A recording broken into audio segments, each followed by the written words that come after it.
government, pre-election and all of that. I don't know if you have any question, any answer for that question, sorry. Okay, yeah. So, like I mentioned earlier, we heard the situation, a testimony from Ghana, where they have a legislative caucus, legislative OGP caucus, that helped them to get bills passed, bills that are needed to implement OGP commitments. And so that can be an option also. I know that some area councils in Abuja are working around that to get legislature to buy into OGP, because they are like the watchdog of the executives. And so if you have them on your side, it helps to give you some kind of leverage to continue working so that you don't come back over and over. But then one of the engagements we can start to take forward is to see how these counselors can pass, can formulate some laws and or some policies, form of policy to institutionalize the operation of OGP in that state, in that particular local government or area council. And so legislative engagement for me, it is key here to be able to get some form of legal backing to run. Thank you. Thank you very much. Thank you so much. So I'm just okay. We have some questions at the chat section, but I will just quickly ask you one more before I go to Mr. Solomon Monday. Sorry, Mr. Suleiman Monday. So I just wanted to ask, when you were talking about involving the legislatives, do you mean that legislatives at the National Assembly, or do you mean the councillors at the local government? Oh, I mean, can you like be more, like, can you explain it better? Like, what legislative do you mean that can really help us to institutionalize OGP at the local government level here in Nigeria?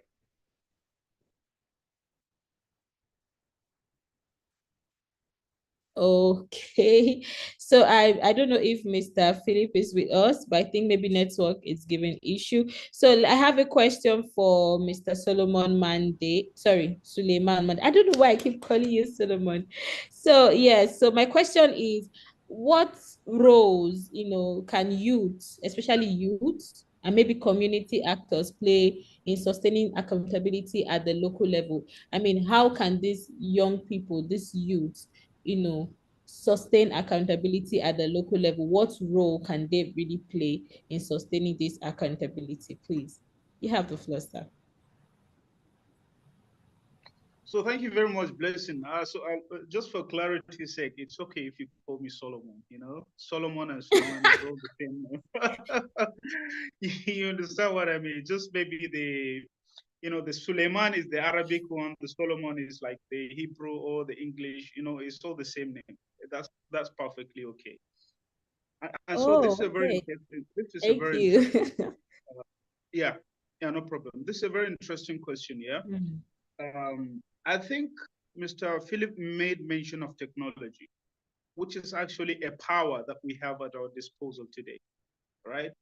And if you look at the statistics, the majority of internet users today are actually young people. And so young people can have a significant role to play in driving OGP at the local level. Yeah. But I think I have a reservation around how, because we have a significant capacity gap. And that is where the issue of civic education comes into play. Because these young people, mind you, must understand, like I mentioned in my earlier submission, their roles and responsibilities in even driving governance or driving the OGP. So I think it's important that we start by actually how can we build the capacity of these young people in order for them to understand their roles and responsibilities in local governance, and then go on to demand the transparency and accountability that is lacking in our local governments today. So the first stage, I think, is the capacity around, the roles and responsibilities they have to play. And talking about sustainability, after building capacity, you have that patriotic belief in yourself that, hey, this is something that I have to do for myself, my children, my grandchildren, the next generation, and the next generation. And so the next call would be, how are we going to continue to demand transparency and accountability and drive good governance in our local governments? I think, okay, we have the advantage of technology, for example. Okay, maybe it's one way that we can sustain this over a long period of time. Yeah. I always tell people that, I don't know if you can hear me, please, guys. Can you, Blessing, are you there? Mr. Philip? Yes, we can hear you. I can hear Okay, you. thank you very much. And so I always tell people whenever I engage them, like either online or offline, is that, you have the power to bring down governments today. Even yesterday, I think we had this conversation with somebody. I think, let's take, for example, the power that Very Dark Man has, for example. Yeah, I'm sorry maybe to use this example, maybe it's not acceptable, but I have to use him as an example. Look at the power that Very Dark Man, like, amassed for himself.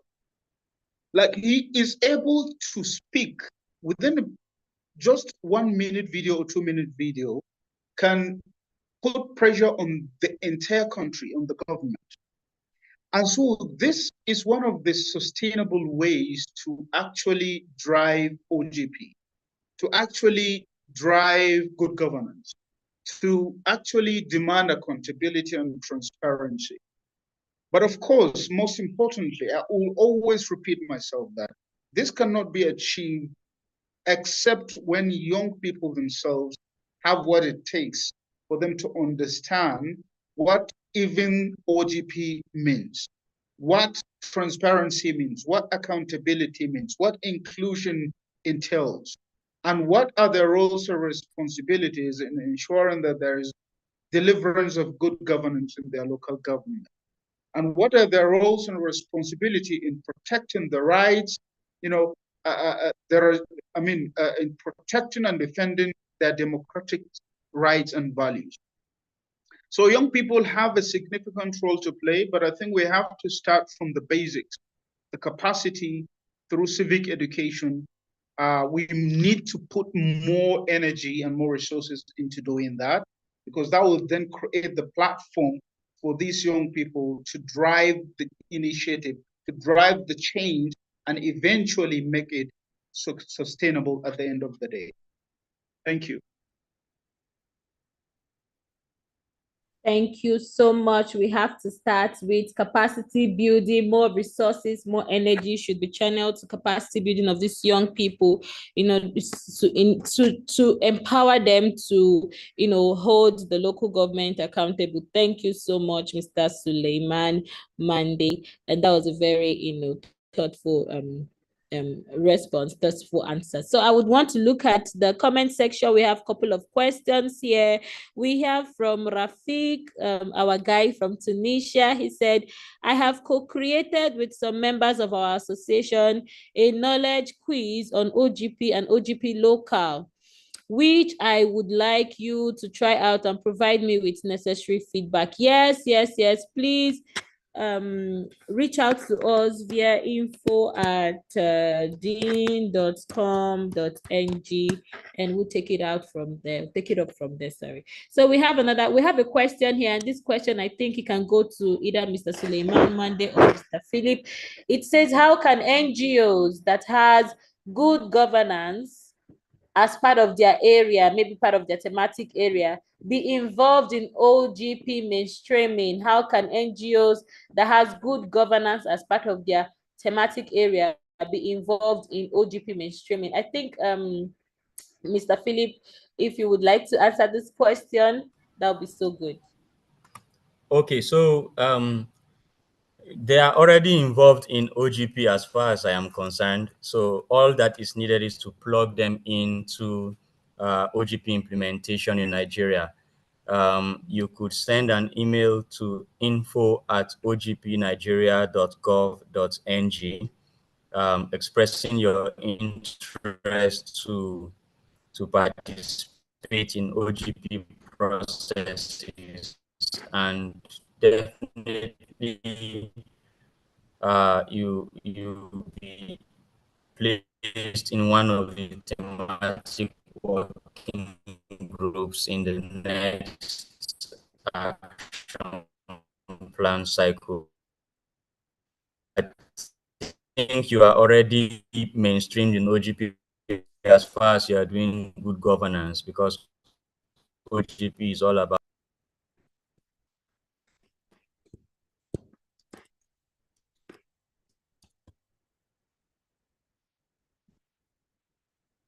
Okay, I think I don't know. Okay, so I think we got the answer. You have to write an email to info@ogpnigeria.com.ng. You can also reach out to Dean Initiative at via info@dean.com.ng, because Dean is very big on promoting open governance, you know, in Nigeria, with our niche at the grassroots level. So we have another question here. Somebody said, my question, okay, Nazid Garba said, my question is, please, can you hear me?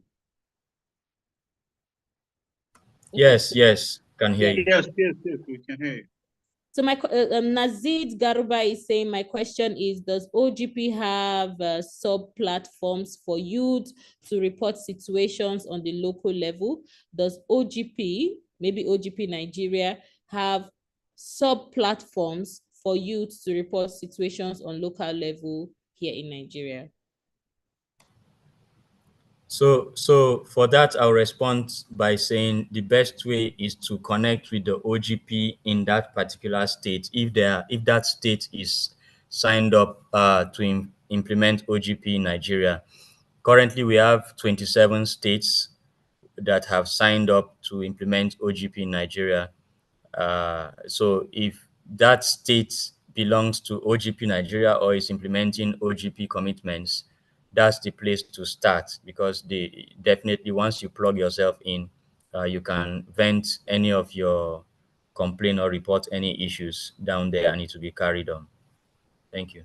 Yeah, thank you so much. But we just have only 27 local government out of 774 local governments in Nigeria that has been plugged into OGP. So he might have an issue with his. Sorry, Blessing. Let me provide little clarity there. So we have Okay. 27 states that are signed up to OGP in Nigeria, 27 states. So all the local governments in those states, we assume, of course, should be OGP implementers. So we still have Oh, like okay. Thank you. yes, like 9 states left to sign up to OGP. And if you Left. check it, most of those Now, states are the ones that have plenty money. So don't want to open. so it is not 27 local governments, it's 27 states. Yeah. Yes, Thank thank you. That's clear, very clear. So I think we have come to the end of the webinar. Thank you so very much. I would have really loved to share what Dean Initiative have been doing so far, but I would want to just give a wrap up. Dean Initiative has been able to, collaborate with some organizations and contribute towards making sure about that 4 out of 6 area councils here in the FCT are signed up into OGP. I mean, that's a very big one, right? And Dean Initiative also was very big in promoting AMAC, which is the Abuja Municipal Area Council, to be able to be signed up into the OGP global, right? OGP local for global, something like that. Yeah. So, but we have been so very big on promoting OGP than at the grassroots level. So please reach out to Dean Initiative if you want to collaborate with us, if you want to partner with us, reach out to us. And our email is just there at the chat box, info@dean.com.ng. Please we have the feedback form. Kindly help us fill this feedback form. It's very important. We want to hear from your end. Want to also, because you might want to have some contribution, but because of our time limits, please use the feedback form to put your contribution and also help us to do better in upcoming webinars. Once again, I'll say a very big thank you. My Oga is here, the Executive Director of Dean Initiative. I would know he would want to say one or two things before we call it a day. Mr. Shemi Esther.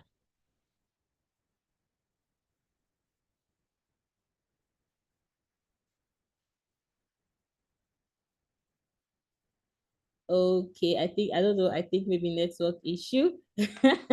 But I know my Oga is very big and very passionate about open governance. And I see my another Oga is here, the person of Doreen Oho. I don't know if you have anything to say about today's topic. Today you have something to say, and then of course Taye, if you have something to say, that would be very nice. Would appreciate that.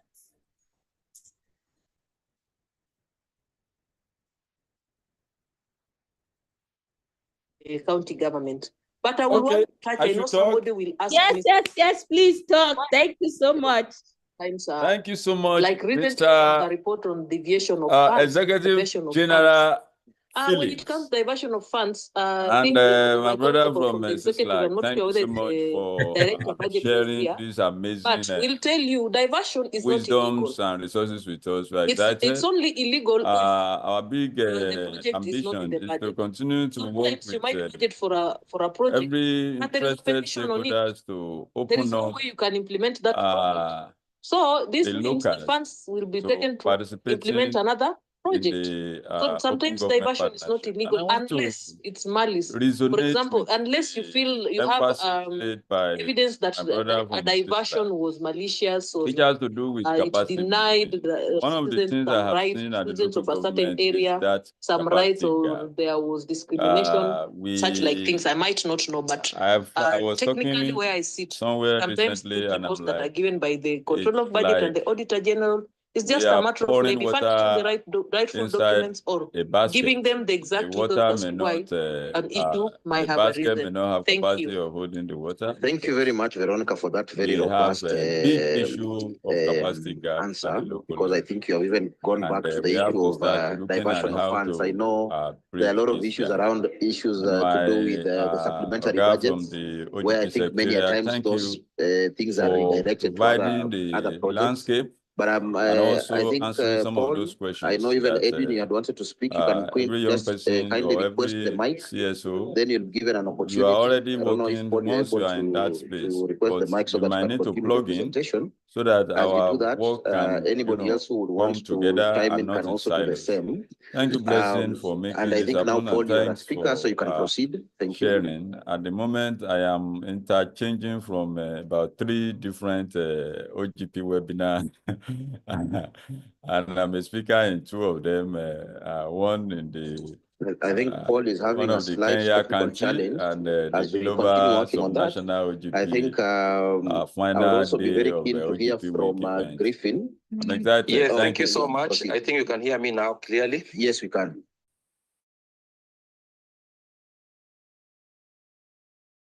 Thank you so much. That's the Executive Director of Dean Development of Education Action Network here in Nigeria, Mr. Shemi Michael. And I don't know if Doreen Oho has anything to say, and then maybe Taye Ojo has any other thing to add before we call it a day.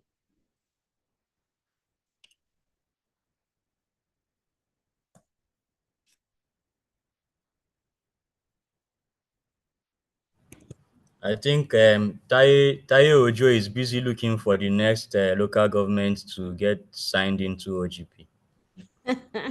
He's good at doing that. Okay, great. So thank you so much, everybody. Thank you. We appreciate you. A special thank you to our speakers, Sir Philip Ahmed. Thank you so much. That was very insightful. I mean, this is someone who has been immersed in the whole OGP processes and procedures and every. So you could see how he was talking from passion and how expository this was. Thank you so much. And a very big thank you also to what will I use to qualify Mr. Suleiman now? Mr. Suleiman is very, passionate about democracy, about youth capacity building, youth involvement in democracy processes. And yes, I was saying this, but I didn't know I was muted. It's okay to use very dark man, for example. It's very okay. So I want to say very big thank you on behalf of Dean Initiative. Thank you so much. And yes, after this webinar, we're going to be producing an article, and this article is going to be it's a content from the webinar. So we'll be sharing it with you from now to next week. The article should be ready and it will be published on our website and on our social media handles as well. So we are going to be tagging you, and we are also going to be putting it that you are part of the person who, you are part of the brain box for the article. So yeah, thank you so much. Thank you so much. Please, the feedback form is at the chat. Kindly help us to fill this feedback form. We'll be having more of these kinds of conversations, and see how we can also upgrade the networking section so that people can also get involved within initiative to help us reach out to every other local government and plug them into OGP. Thank you once again, everybody, for your resilience and for your patience, for being here, even though we all the whole technicalities and technical wahala, but we are here and we have come to the end of today's webinar. Thank you. I mean, I can't say enough. Thank you. Thank you, and have a wonderful day ahead. Ciao. Bye. Thank you. Have a nice day. Bye. Yeah.